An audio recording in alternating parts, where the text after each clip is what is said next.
বাচ্চা দেওয়ার পরেই প্রথম অবস্থায় সে খাবারে ডিস্টার্ব করে।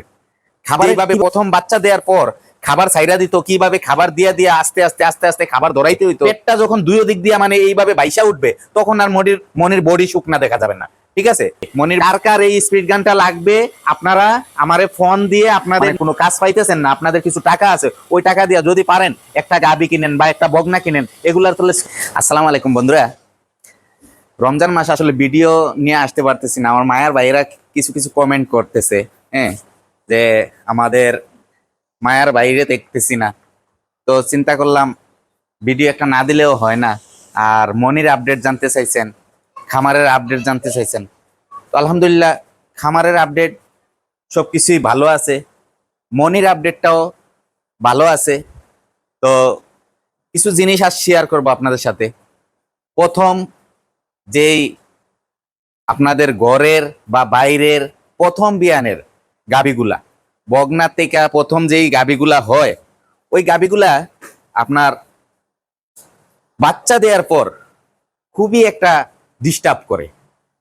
তো ওই ডিস্টার্বটা অনেক আমার খামারি ভাইয়েরা বুঝে না, জানে না। হ্যাঁ, তো প্রথম বাচ্চা দেওয়ার পর প্রথম বিয়ানের গাবিগুলা কি ডিস্টার্ব করে, বাচ্চা দেওয়ার পরেই প্রথম অবস্থায় সে খাবারে ডিস্টার্ব করে। খাবারে কিভাবে ডিস্টার্ব করে, বাচ্চা দেওয়ার পর কিন্তু সে খুব উতাল পাতাল হইয়া খাওয়া শুরু করে। আপনি যা দিবেন তাই খাবে। ঠিক আছে, এক বেলা খাবে, আরেক বেলা দেখবেন খাবে না। মানে এক বেলা দেখবেন তার উতাল পাতাল হইয়া খাইছে, পরের বেলা থেকে আর খাবে না। তখন ওই খাবারটা ধরাইতে তার অনেক কষ্ট হয়। ঠিক আছে, তো আমি আলহামদুলিল্লাহ প্রথম বিয়ানের আমার ঘরে প্রায় 4টা গরু ছিল। তো 4টা গরুর থেকেই আমি অভিজ্ঞতাটা নিছি। ওইগুলা ছিল কিনা গরু, আর আমার মনি তো আমার ঘরের গরু। ঠিক আছে, মনি ছিল ঘরের গাবি, আর ওগুলা হয়েছে কিনা গাবি। তো কিনা গাবি গুলারে আমি যেইভাবে প্রথম বাচ্চা দেওয়ার পর খাবার সাইরা দিত, কিভাবে খাবার দিয়া দিয়া আস্তে আস্তে আস্তে আস্তে খাবার ধরাইতে হইতো, ওই জিনিসটা আল্লাহর হুকুম আমার কিছুটা মানে ধারণা হয়েছে।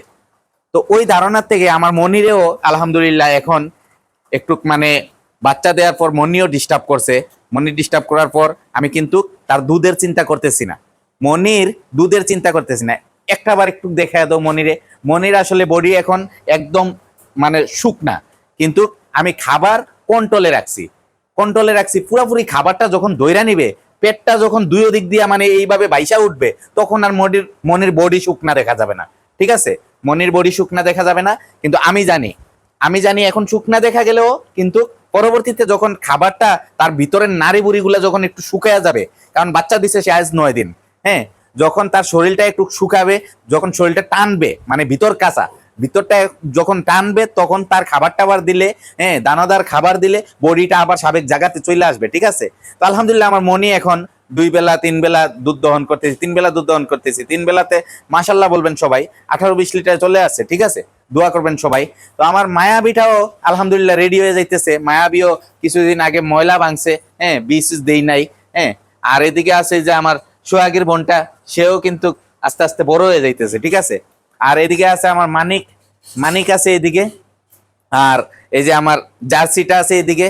আর আসেন, এই যে গরুগুলো আমার কিন্তু সব রেস্টে আছে। ঠিক আছে, তো কিভাবে মনিরে খাবার মানে করতেছি, মনিরে অল্প অল্প খাবার দিতেছি, দিয়া এখন খাবারের মানে চাহিদাটা বাড়াইতেছি। আর আপনারা বেশিরভাগ যদি গরু যদি আপনার মনে করেন খাবার চাহিদা দেয়, আপনারা বাজারে একটা ওষুধ পাবেন, সেলটুস পাউডার আছে। ওইটা 20 গ্রামের পাউডার আছে, 100 গ্রামের পাউডার আছে।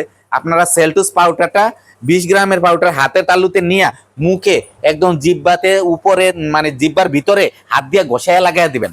এরকম ভাবে মনে হয় 4 দিন 5 দিন লাগাই দেন, দেখেন অটোমেটিকলি তার খাবারের লুচি চলে আসবে। ঠিক আছে, তো এইটাই হয়েছে। আমি এই যে মনির খাবারের বিষয় বললাম। আর এদিকে মনে করেন আমার এই যে গাবিগুলো আছে, সবগুলা গাবি এখন রেস্টে আছে। ঠিক আছে, তো আলহামদুলিল্লাহ আমার এই গাবিটা আপনার এপ্রিলের 17 তারিখ ডেট বাচ্চা দেওয়ার। তো তার আমি দুধ বন্ধ করে দিতেছি, দুধ অলরেডি মানে বন্ধর পথে। 1 দিন 2 দিন পর পর দুধ দহন করতেছি। আমার অনেক ভাই জানতে চাইছে যে দুধ কিভাবে বন্ধ করি। মনে করেন তার 10 কেজি দানাদার আছে। ঠিক আছে, 10 কেজি দানাদারে আমি ভাগ করে আস্তে আস্তে আস্তে আস্তে কমায়া নিয়ে আসতেছি। হ্যাঁ, কমায়া নিয়ে আসতেছি। মনে করেন 4 দিন 5 দিনের ভিতরে তার দুধ 15 লিটার ছিল, 15 লিটার থেকে 4 লিটারে চলে আসছে। হ্যাঁ, 3 দিনের মাথায় 4 লিটারে চলে আসছে। এখন আমি কিভাবে দুধ দহন করি, মনে করেন একদিন অফ দিয়া দুধ দহন করি। আজকে সকালে দুধ দহন করলাম, আবার কালকে বিকালে দুধ দহন করব, কালকে বিকালে দুধ দহন করলাম, এর পরের দিন দুধ দহন করবো। ওইরকম ভাবে তারে আমি মানে তার উলানের দিকে আগে নজর রাখি, উলান কোনো ব্যালেন্স ঠিক আছে নাকি, না ব্যালেন্স উল্টা পাল্টা হইতেছে, একটা নিচে একটা উপরে উঠতেছে। ওই ব্যালেন্স আপনারা ফলো রেখে আপনারা 1 দিন 2 দিন পর দুধ দহন করেন, কোনো সমস্যা নাই, ঠিক আছে। তো এইটাই।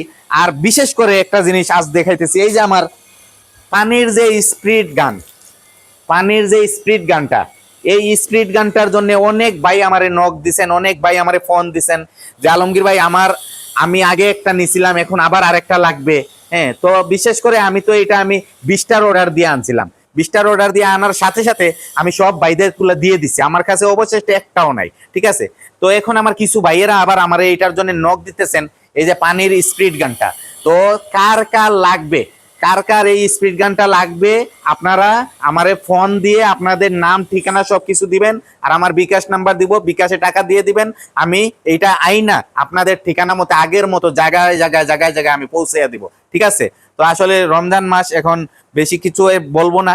তো এইটা যার লাগবে, যার লাগবে, আমার 2-4 জন ভাইয়ে মানে নক দিছে, আপনারা সবাই দেখবেন আজকের ভিডিওটা, যারা দেখবেন এই পানির স্পিড গানটা যার লাগবে আমারে আপনারা সরাসরি ফোন দিবেন, সরাসরি ফোন দিয়ে আমারে আপনারা বিকাশ নাম্বার নিয়ে ঠিকানা দিবেন, বিকাশ নাম্বার নিয়ে এটার দাম হয়েছে গিয়ে আপনার টোটাল 1230 টাকা।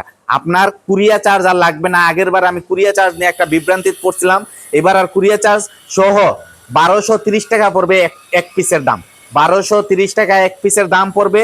আপনারা যার লাগবে আমারে ফোন দিয়ে অর্ডার দিয়েন, আমি আবার অর্ডার দিয়ে আমি আইনা আবার প্যাকেজিং কইরা আপনাদের নিজ নিজ এলাকায় আমি পাঠিয়ে দিব, ঠিক আছে ভাইরা। তো এইটাই বলতেছি। আর বিশেষ করে এইটাই বলতেছি, আমার এখন আসলে খামারে মানে পানির সংকট একটু, ওই যে ডিপ কল, সবাই আশেপাশে আমার কাজ চলতেছে ডিপ কল দিছে, কিন্তু আমার তো নর্মাল কল ছিল, নর্মাল কলে এখন দিনে দেখা যায় পানি উঠে না, রাত্রে পানি তোলা লাগে। তো আমি পানির কিছুটা কষ্ট করতেছি, দোয়া করবেন আমার জন্য, যাতে ভবিষ্যতে আমি একটা ডিপ দিতে পারি। একটা ডিপ দিতে হইলে প্রায় 1.5 লক্ষ টাকার দরকার, ঠিক আছে। তো দোয়া করবেন আমার জন্য। আর আমার মায়ার ভাইদেরকে বলতেছি, আমার কলিজার ভাইদেরকে বলতেছি, যারা মনে করেন আপনারা 3 লাখ 4 লাখ টাকা দিয়া একটা মোটরসাইকেল নিবেন, হ্যাঁ, একটা এই যে প্রাইভেট কার নিবেন, মানে ঘোরার জন্যে, বিলাসিতা করার জন্য, ওগুলা না কইরা যারা নতুন পড়ালেখা কইরা অনার্স পাস করছেন, ইন্টার পাস করছেন, এখন কিছু করতে চাইতেছেন না, মানে কোনো কাজ পাইতেছেন না, আপনাদের কিছু টাকা আছে, ওই টাকা দিয়ে যদি পারেন একটা গাবি কিনেন বা একটা বগনা কিনেন, এগুলার তলে শ্রম দেন। এগুলার তলে শ্রম দিলে আমার মায়ার ভাইরা আমার মতো আপনারাও একটু স্বাবলম্বী হবেন। কারণ আমি দেখেন এই প্রথম আমার একটা গরু ছিল, একটা গরুর থেকে আস্তে আস্তে আস্তে আস্তে আমি পেইন করছি, আমি যেরকম ভাবেই আমি পারছি আমি গরু বাড়াইছি, তারপরে মনে করেন আমার খামারটা বড় করছি, খামারে আমি অনেক টাকা ইনভেস্ট করছি। খামারে ইনভেস্ট কখন করছি? লাস্ট টাইমে আইসা করছি, কিন্তু ফার্স্টে কিন্তু খামারে ইনভেস্ট করি নাই, লাস্ট টাইমে খামারে ইনভেস্ট করছি। এখন আলহামদুলিল্লাহ দেখেন আমার ঘরে বাচ্চা লাগে 13টা গরু আছে, ঠিক আছে। আমার 8টা দুধে আছে, 8টা গরু আমার কমপ্লিটলি দুধে আছে, আর বাচ্চা বগনা টগনা সবকিছু লাগাই আমার বর্তমানে 13টা আছে।